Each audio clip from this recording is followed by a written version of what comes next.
name is Mungai from a Fikid organization, an organization that advocates for mental hygiene using art.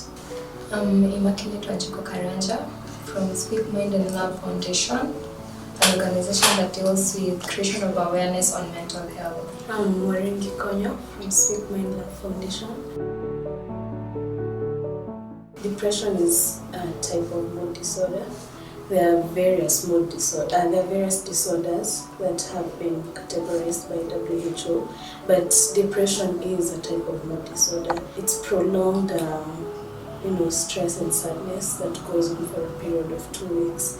It's diagnosed at 2 weeks. We could give the signs and symptoms of depression so that we are able to identify someone who is going through depression. But the sadness is the biggest factor.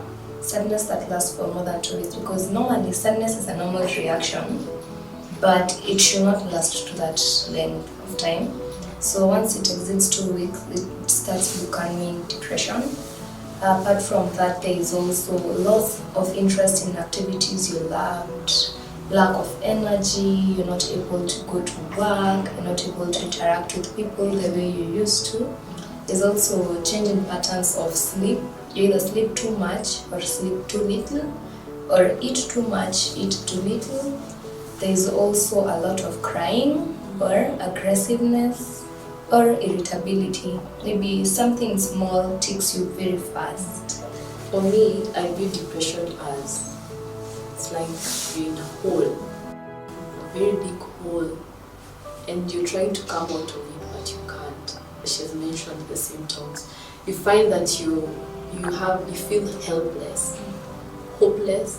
You feel life has no meaning. You just live because you're alive. You just happen to wake up and you just found that you're alive. That's what depression is. And as she has said, it's that sadness that is 2 weeks of sadness. I don't even know. It's deep sadness.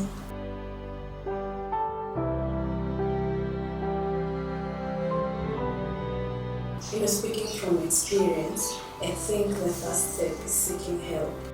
Not even really professionally, but from even your close friends and your family.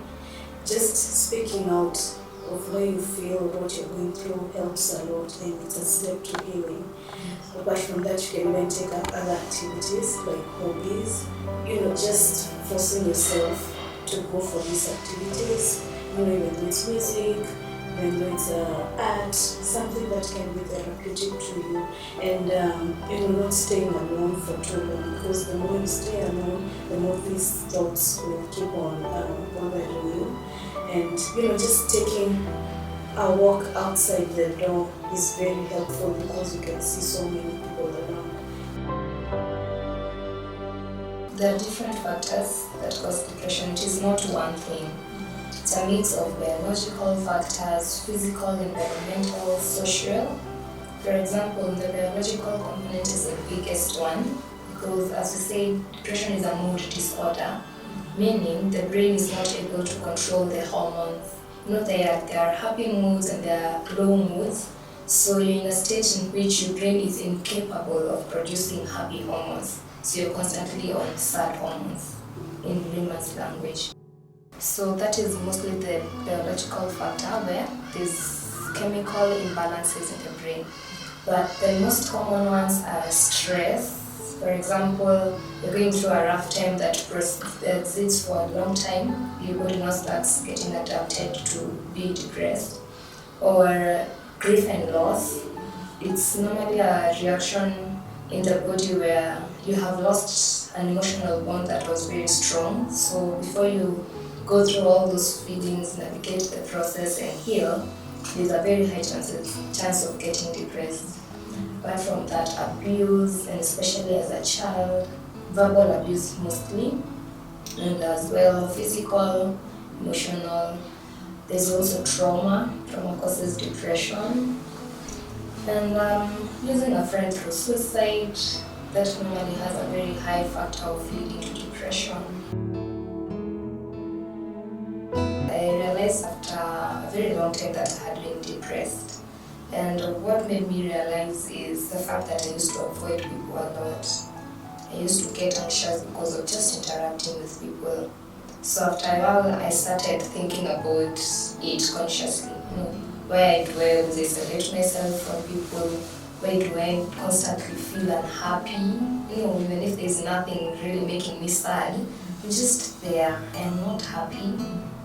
And apart from that, I realized I was just not contented. I was just not at a good place. So if you're conscious enough, you're able to know, but it's very true what you say, that there are so many people going through depression and they have no idea. I can say it's manageable.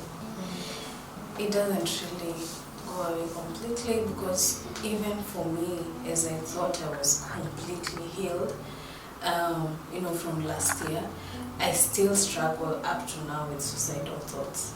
I still struggle, but at least I've been able to manage these things through going for counseling and working with a therapist. So that is one method of treating this, counseling and therapy.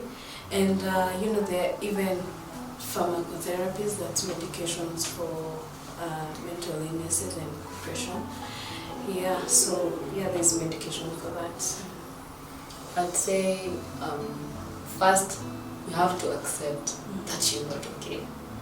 It's just like addiction. If you want to get help, you must accept that things are not right. So it has to come from you. People will come and help you, but if you can't accept that you're not okay, it's like trying to hit against the wall or something like that.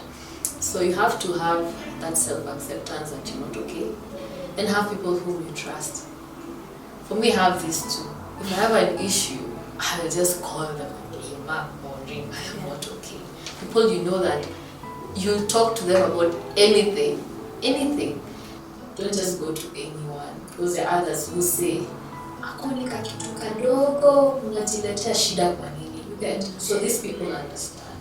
Having a group of people where you can easily open up, it's a safe space for you. It's very important. I think that is everything, every day. Somebody who calls you every day to ask you about your day, that's a friend. Through consciously taking care of your mental health. Sometimes we think that mental health issues are caused by such big things, but it could just be burnout. It could be maybe you're in a toxic environment, whether it's in your family, whether it's a family in your group of friends. It could just be stress from your workplace. So consciously taking care of yourself, de-stressing, and self-care is going to make sure you keep yourself rejuvenated and refreshed, and you'll not get into depression.